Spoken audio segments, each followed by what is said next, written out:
Greetings, humanoids of the internets! My name is Bob, and this is episode 131 of Journey into Space! And now to celebrate the 45th anniversary of the Apollo 11 landing, which is coming up on the 20th, I'm going to try to create a replica of the Saturn V rocket as close as I can with my available stock and mod parts. Now, just like the real Saturn V, we have to do some testing.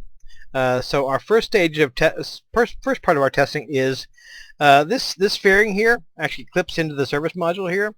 I have to test to make sure that that will actually deploy from the spacecraft before I can get it launched. Also the lander here, I probably could have gone with a standard two-person LanderCan, like this one over here. Thank you KSP for obeying my commands. Yeah, like that one. But that actually doesn't look that much like a real lunar lander. So we've gone with a slightly different design. Rather jerry-built, rather unreliable. Also, it's usually my habit to over-engineer these things. This is not over-engineered, and this is not going to be an over-engineered lander either. So we shall see how this really goes. The lander is kind of rickety, and I designed it to fit inside a 2-meter space, and also to in some degree look like a lander of the period. So I don't know how this is going to work out. Let's get started. Also, mission flag, we need to change that to something more appropriate for the thing we are doing. I don't. Here it is, NASA. Nope, I didn't want to do that.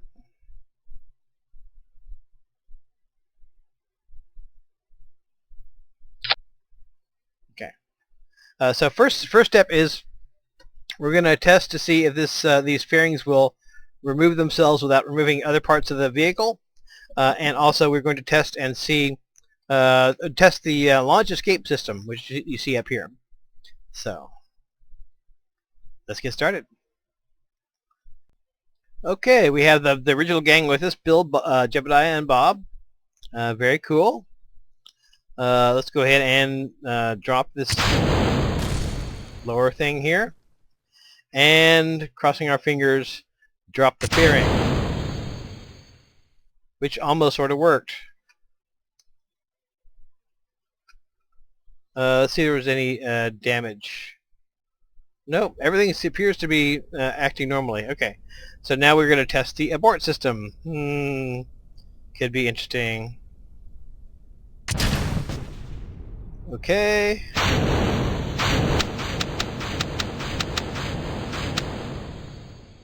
Okay, well, a certain amount of delay there in getting that going, but everything happened according to our design.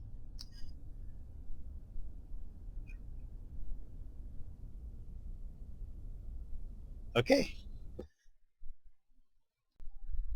Also, longtime viewers will note my usual penchant for using nuclear engines. This is all conventional. Won't be using any nuclear engines on this, much as I would otherwise want to, but that's not the Saturn V we know and love.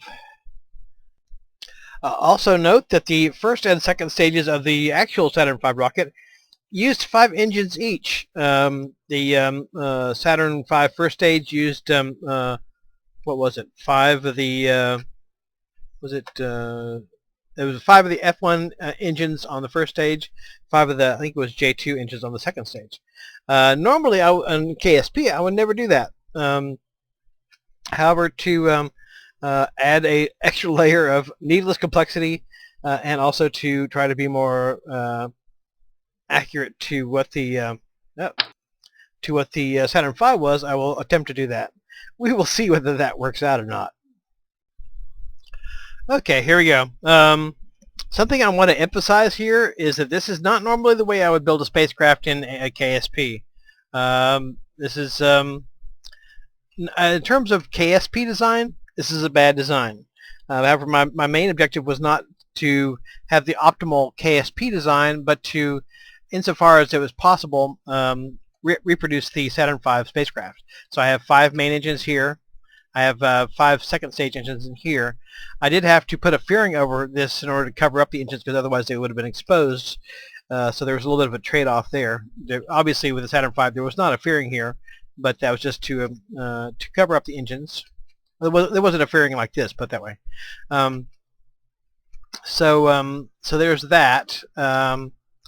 Normally I don't build rockets that are quite this long as far as taking off from Kerbin.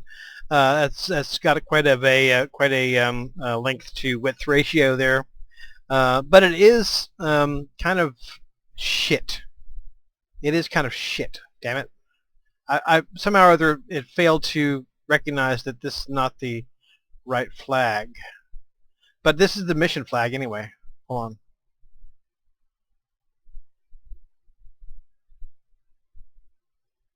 I believe this is the mission flag.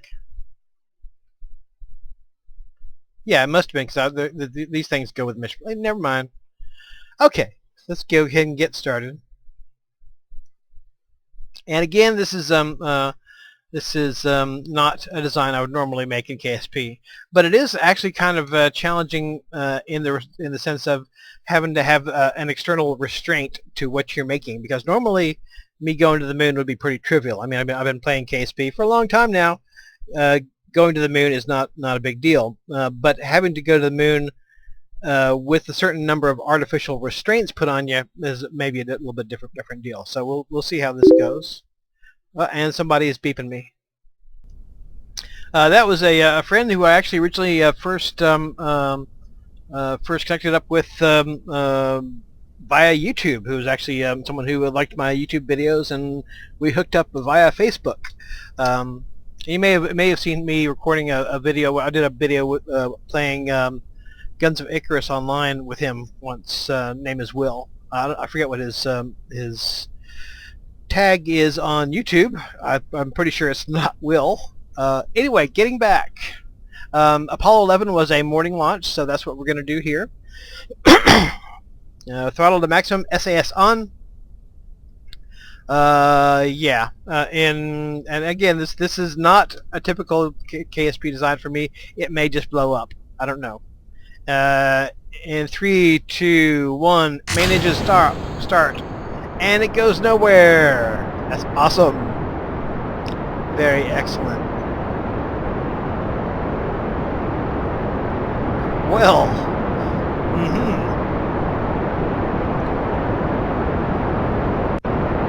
Apparently I need stronger engines on the first stage. Okay, I went with 5 skipper engines this time. I do need to move this here.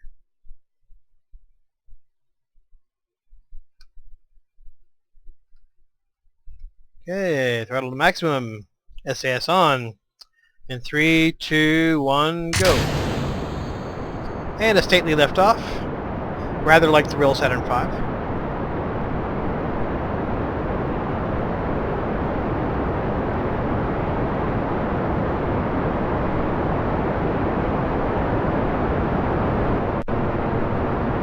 Okay, Jebediah is enjoying it. I do have some concerns about this actually making orbit. I'm not at all certain that that's going to happen. But again, I have a artificial constraint on here. I'm trying to replicate the Saturn V moon rocket as much as I can. And that forces me to do certain things that I would not normally do in KSP. Like make a big, long, tall rocket. It's one of those things I would not normally do. I would normally do some sort of asparagus staging.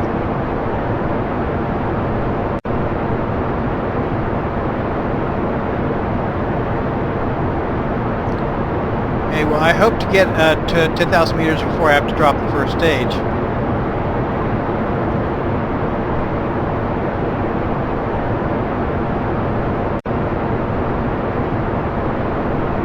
not sure that's going to happen, though.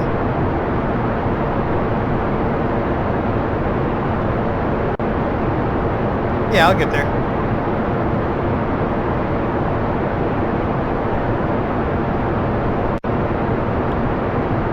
Okay, standing by for gravity turn.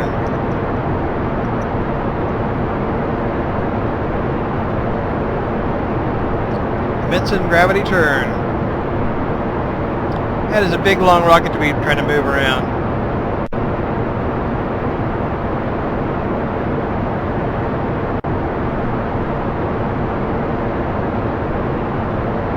Okay, standing by for first stage separation.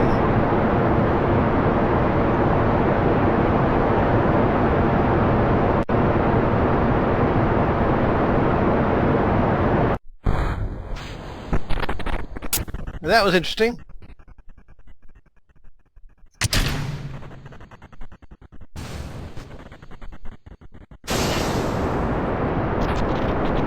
Okay, yeah, I have no idea what was going on there, but okay, that's fine. Whatevs, whatevs. Don't even care. Do kind of care about getting to orbit, though. That would be nice.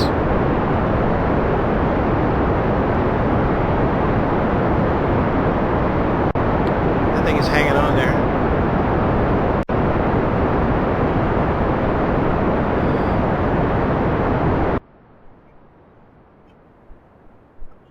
Second stage does not seem to have a great deal of acceleration.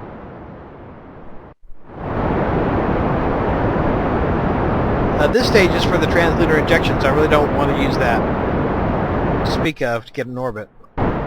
So if we don't get anywhere here, I may have to redesign this second stage.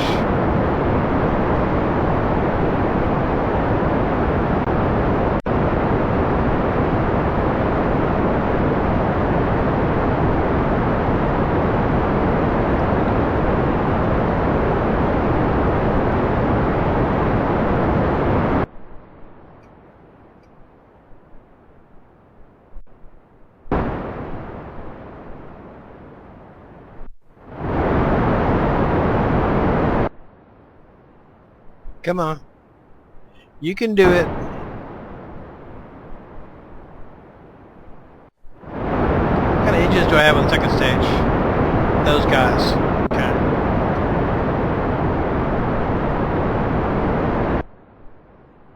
Why am I tilting over?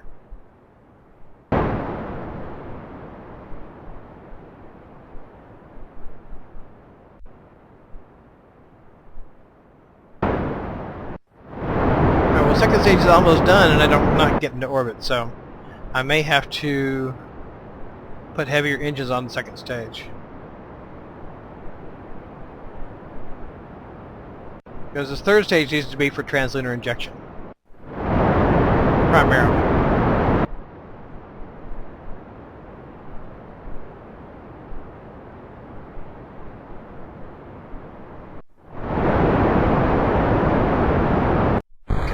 Well, we're going to call that an abort. We need to put more powerful engines on the second stage. Yeah.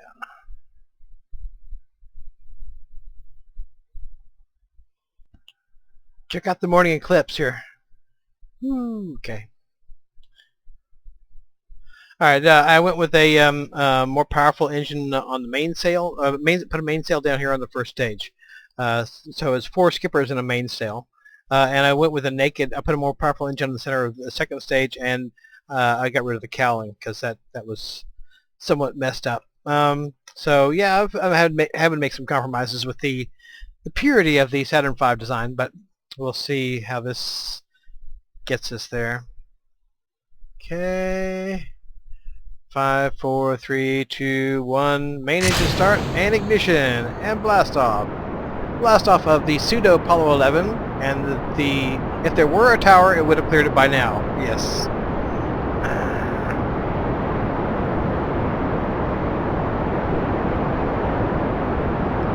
Again, as far as my normal KSP designs, this is a fully retarded design, really, in lots of ways. but it is somewhat vaguely reminiscent of the Saturn V. So.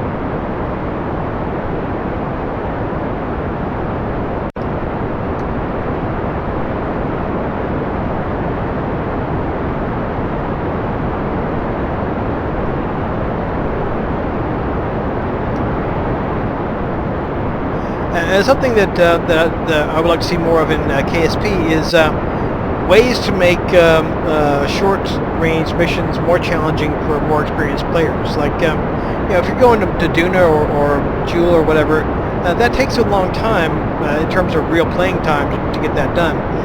And it would be nice if there were ways you could add challenge to missions closer to home, like missions to the Mun or missions to Minmus. Or simply getting into orbit.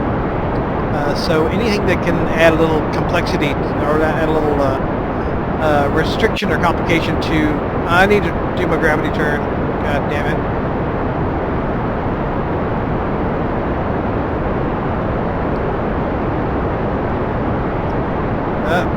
No wobble. No wobbletation, please. And a little wiggly.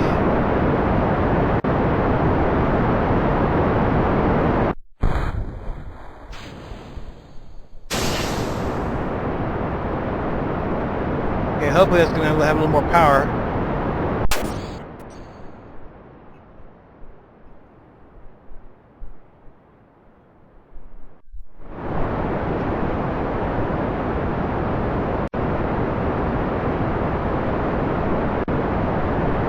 Why are you drifting? Stop drifting.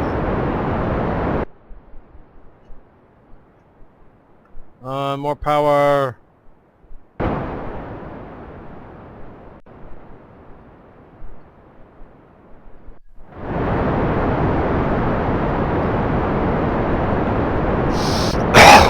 Sorry.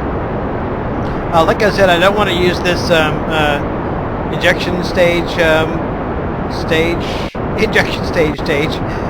for anything more than I can use it to maybe touch up the orbit a little bit, but don't want to use it more than that. So this second stage really needs to get it done.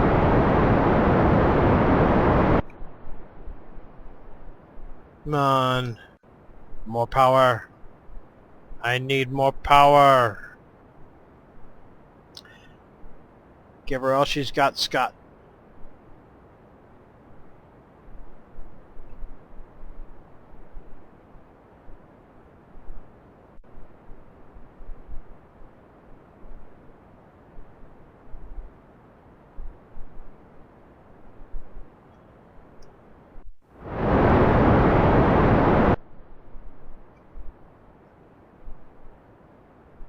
More power, Scotty.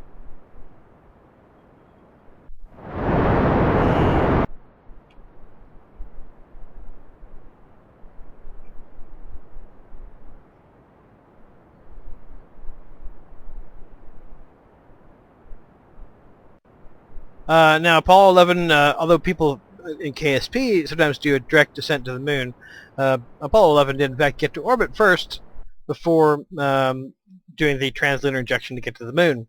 So that's what we're going to be doing as well.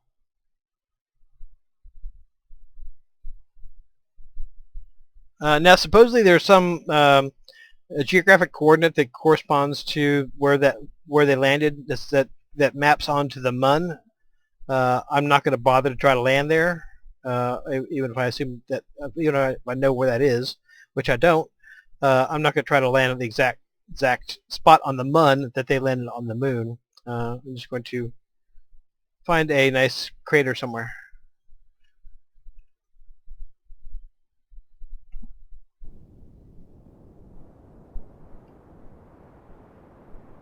All right.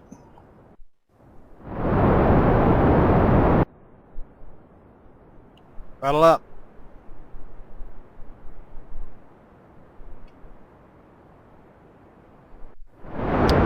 We could be running into a problem. I really don't want to use the service module fuel to get me to translunar injection. Oh fuck.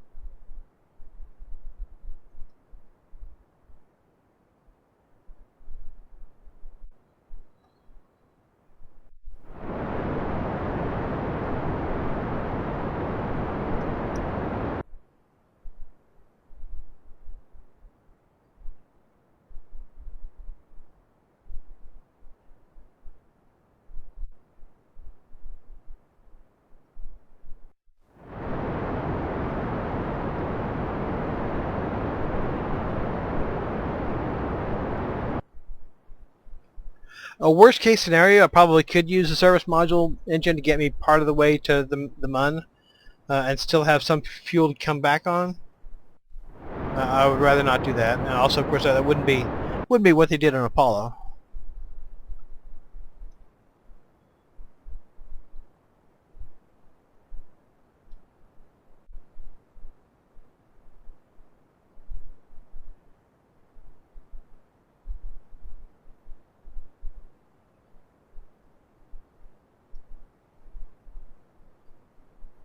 Sort of, well, fudge.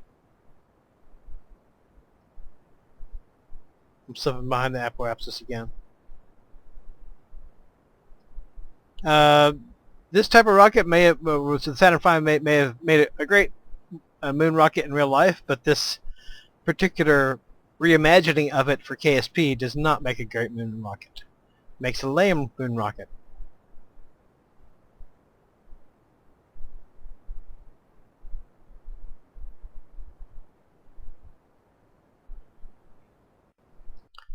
And if I wind up having to use all that fuel to just to get to orbit, then probably this is going to be an abort.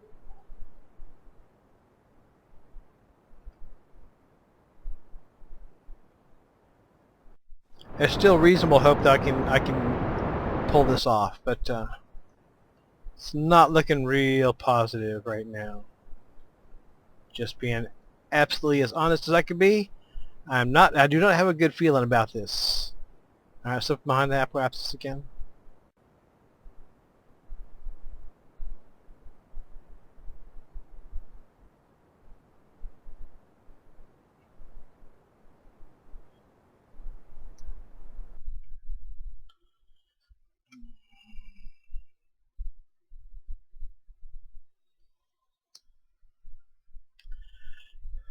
Okay, you know what? We're gonna go for it. I'm only using up half the fuel to get to orbit on the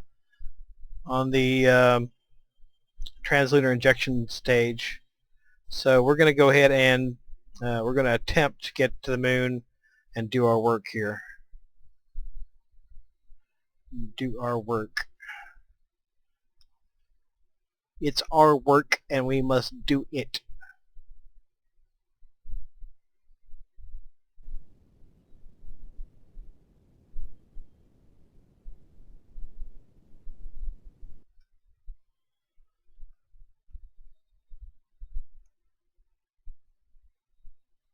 All right, well, let me finish this up off camera here, and then we'll get going.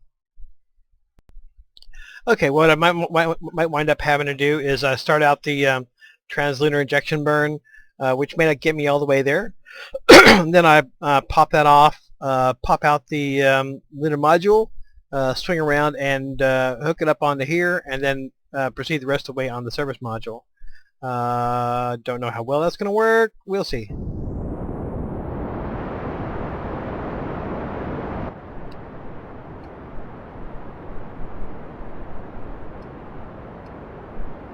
Possibly I might be able to get all the way there on the leftover fuel in the translunar injection stage. I hope so. That would be good.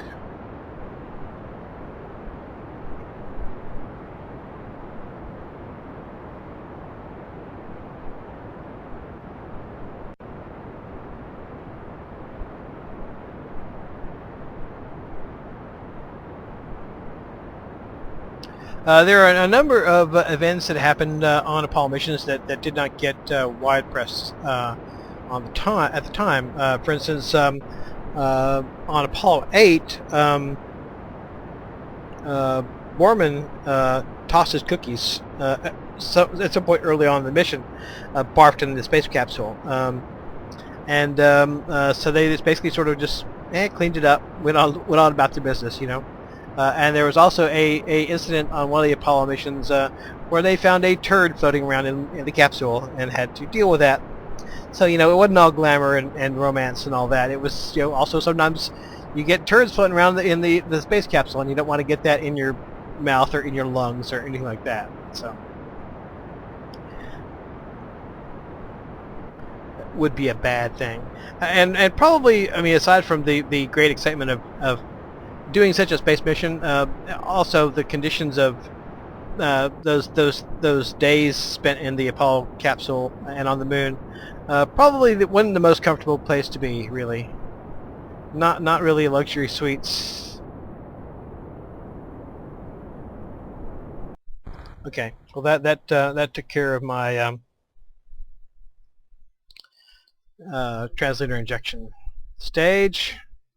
Let's go ahead and get in some sunlight, and then we will that should be good enough. And what we'll do is we will jettison this.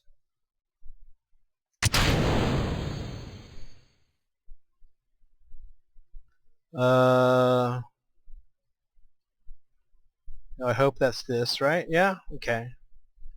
Jettison that.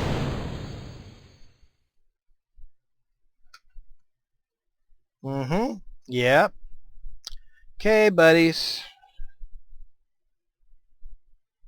Just kind of get these fairings off us, if you don't mind.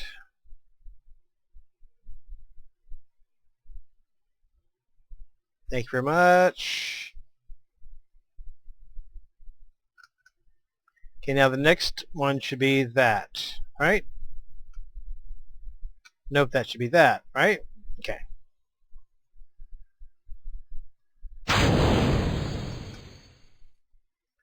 Well, that's that motor, but we don't want to do that. So what we're going to do is, first we're going to sit still. Thank you.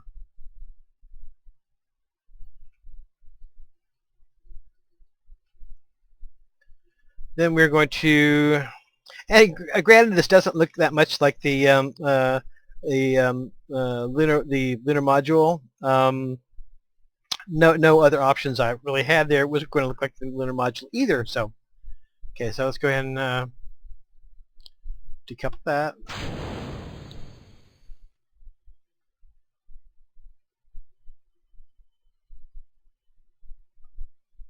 Okay.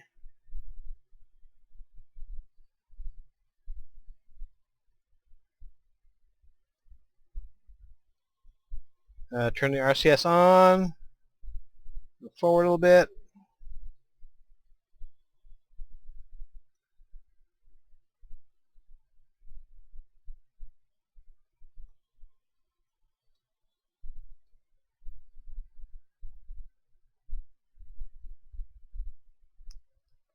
Bounce this out of the way, please. Thank you.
Okay, come on. Yep.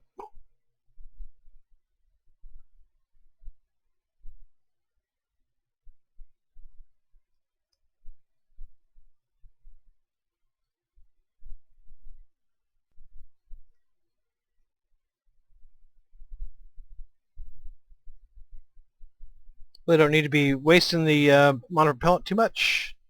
Okay, good. We got it.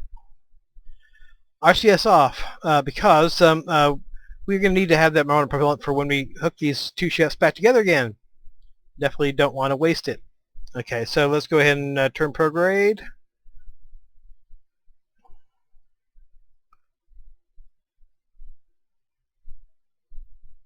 Okay. We want this engine to be active now, so let's go and drop that down.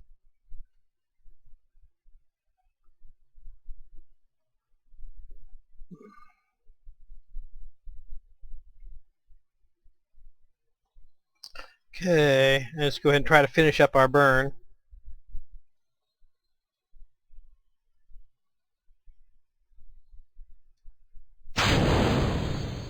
That is this engine, yes. Shit. We want this engine to be turned on.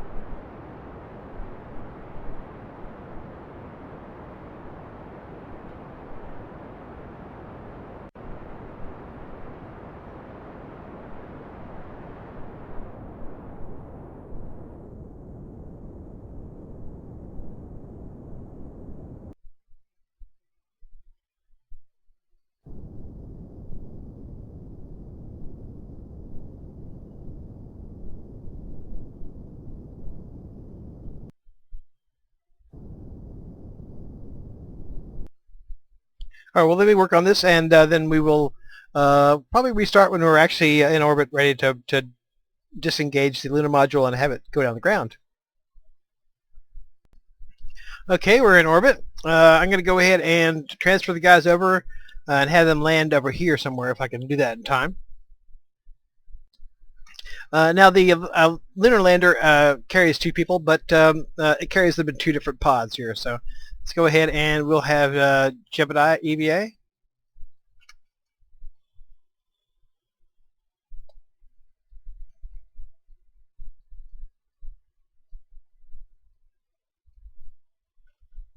Okay. Very picturesque scene.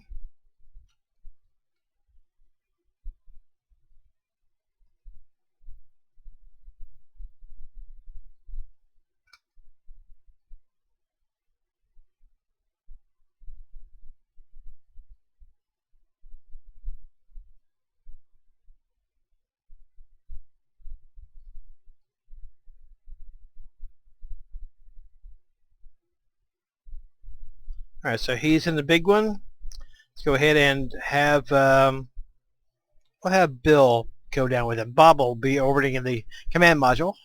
Since he's more of a he's more how shall we say, less brave, and so he probably figures he has a better chance of staying alive if he stays in the command module. So go ahead and have Bill EVA.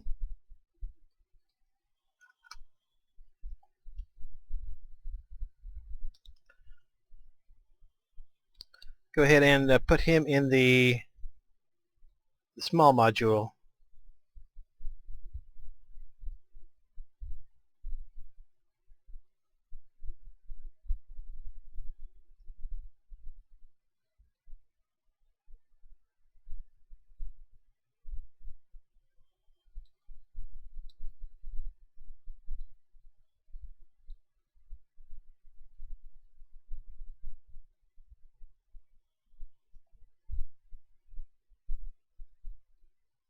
Okay, go ahead and go into the module there, Bill.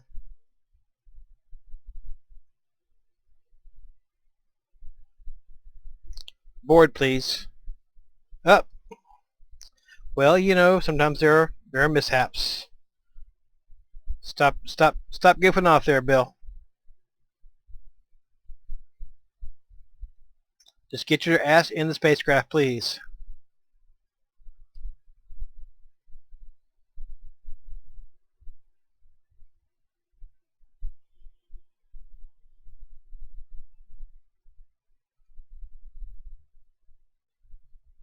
Okay.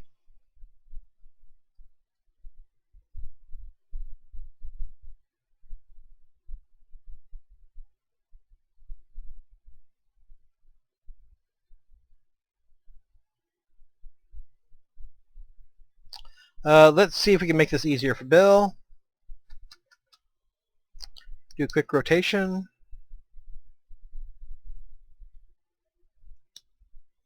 Okay, back to Bill.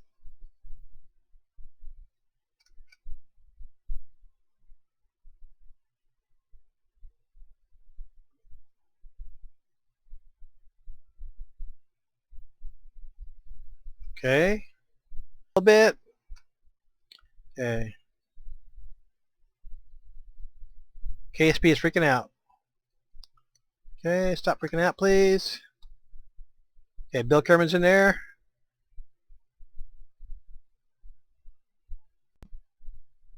Okay, we're recording. I had some technical difficulties. I think we're okay now. Let's go ahead and get these guys. Let's do a quick F5. Yeah, we're having some technical difficulties, but we're okay. Undock.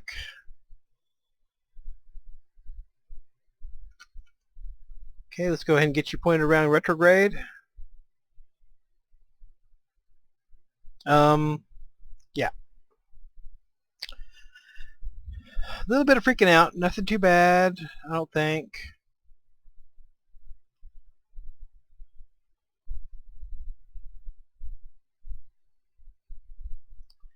Okay, one thing that the folks in Apollo 11 and all the lunar missions did was, before they got too far away from the command module, is they checked to make sure their landing gear worked. Because if they get to the surface and realize their landing gear doesn't work, that's a bit of a problem.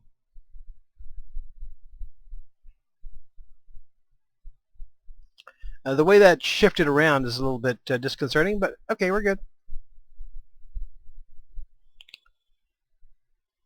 Let's back up a little bit, please. Don't want to run into the spacecraft. Thank you very much. Okay, so yeah, I'm afraid we may lose these guys. I don't know. I have a bad feeling about this.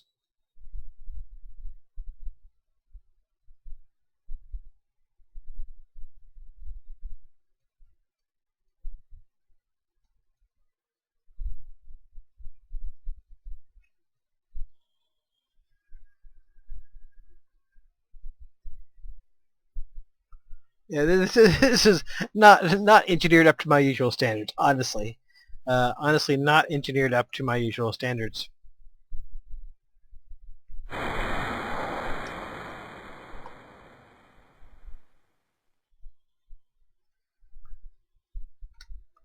Okay, I got T-minus 1 minute.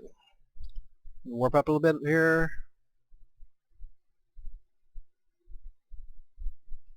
Okay.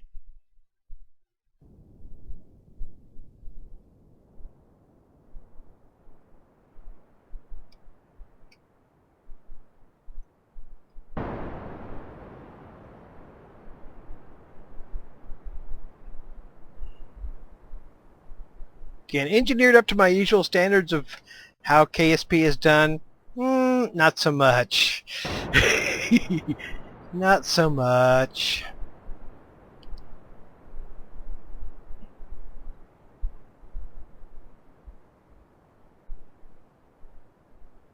Alright, we're going to kill it there.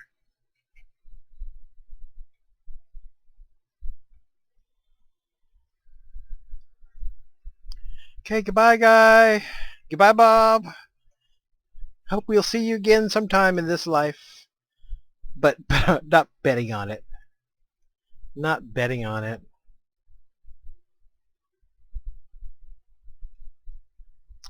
Nope. Again, this is not engineered to my usual standards. This is engineered for a particular purpose, which is to try to replicate the Saturn V as much as I could. I would say there's a very reasonable chance that we're not going to make it. But it will be fun in any case.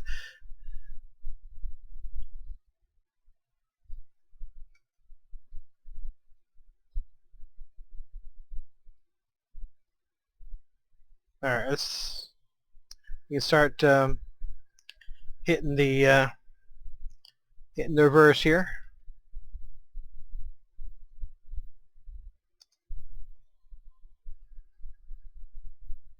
Yeah, I need to start doing that now.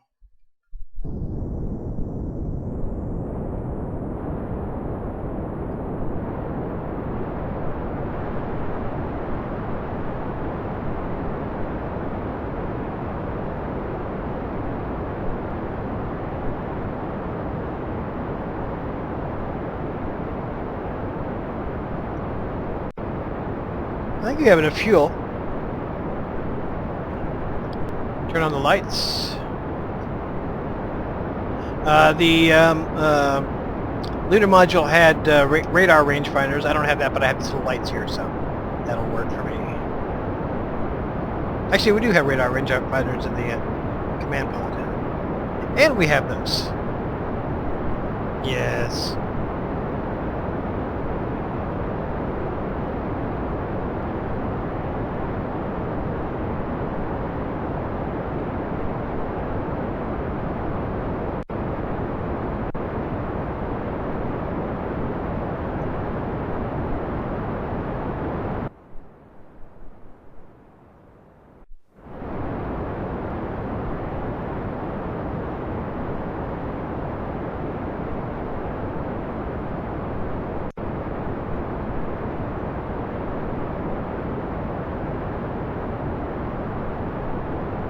Alright, that's good enough for now.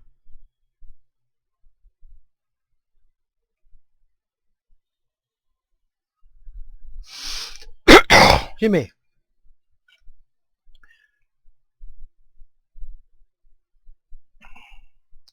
I need to get a little bit lower before we spend all our fuel here.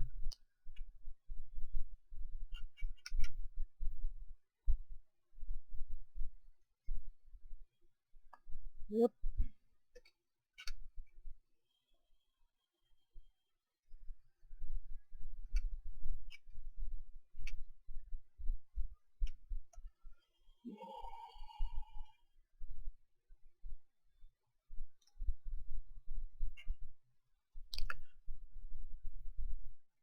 Okay, we're aiming to get that to about, see, 103 meters a second. We'll get down to about 8,000 meters and then start braking in earnest.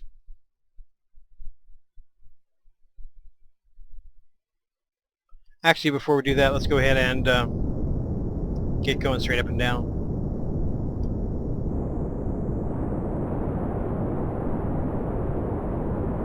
Okay, let's go ahead and thrust a little bit more aggressively here.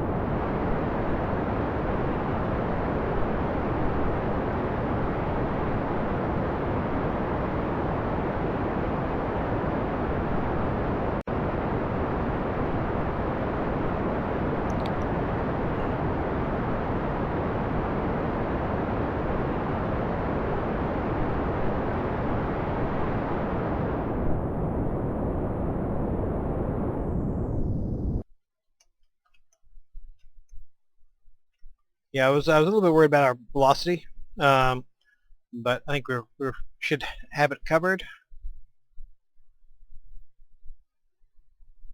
A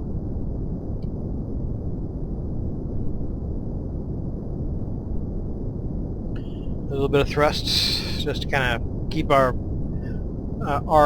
speed from getting away from us.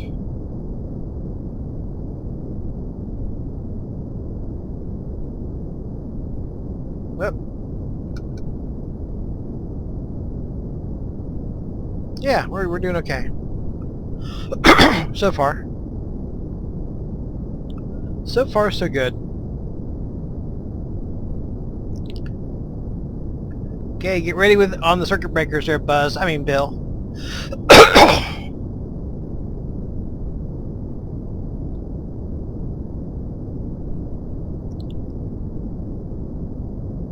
Okay. Well, unlike Apollo 11, looks like we'll have plenty of fuel to get ourselves down, which is good because we may have to transfer some fuel out of the lunar module into the service module to get us home, something that the Apollo astronauts didn't have the option of.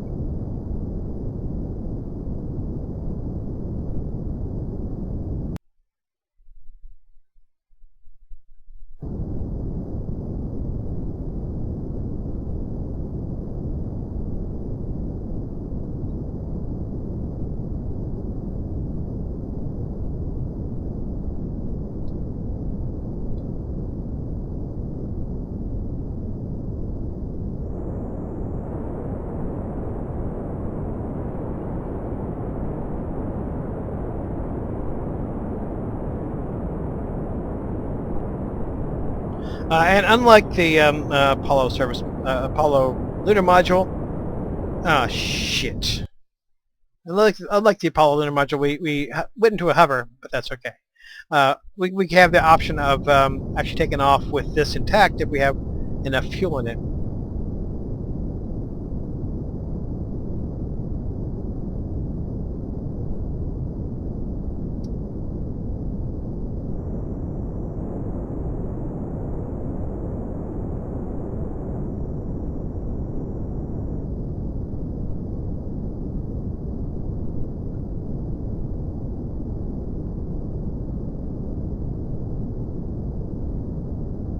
Okay, come on. Okay, we've got lights.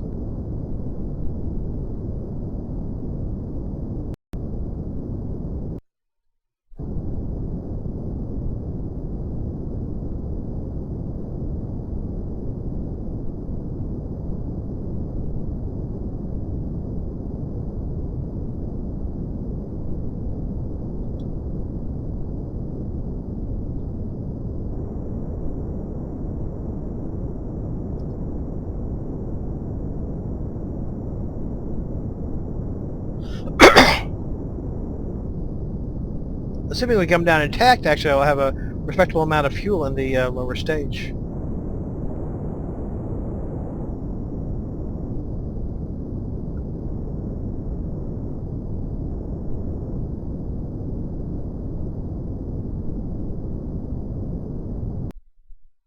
Okay, contact light, engine stop.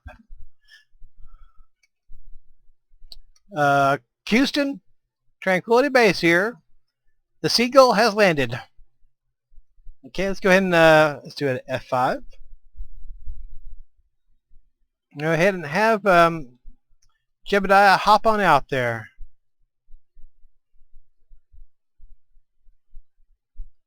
Yep, that's one small step for a Kerbal, one giant leap for Kerbal kind.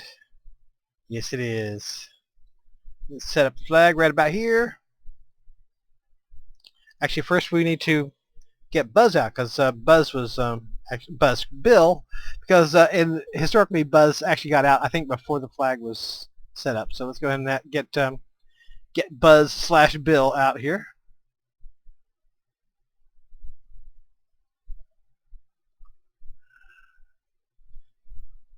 Oh, yep, there's some magnificent desolation there, Jebediah.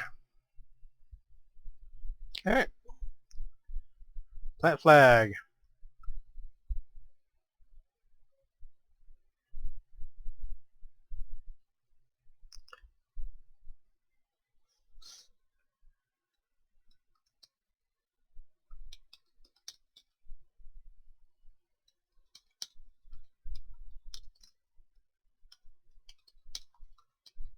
Tranquility Base. The Seagull has landed.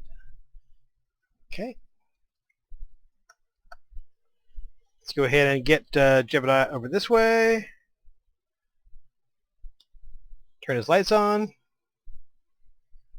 Ta-da! All right. And be sure to ask your congressmen or representatives to up NASA's funding so they can do stuff like this in the future. We spend less than 1/2 and 1% of our discretionary budget on space, and space is cool, and we need more money for it. That's it. That's it. What else do I need to say? Space is cool, and we need more money for it. That's it. Just go grab your, well, okay, don't grab your congressman by the neck. That's what I was about to say.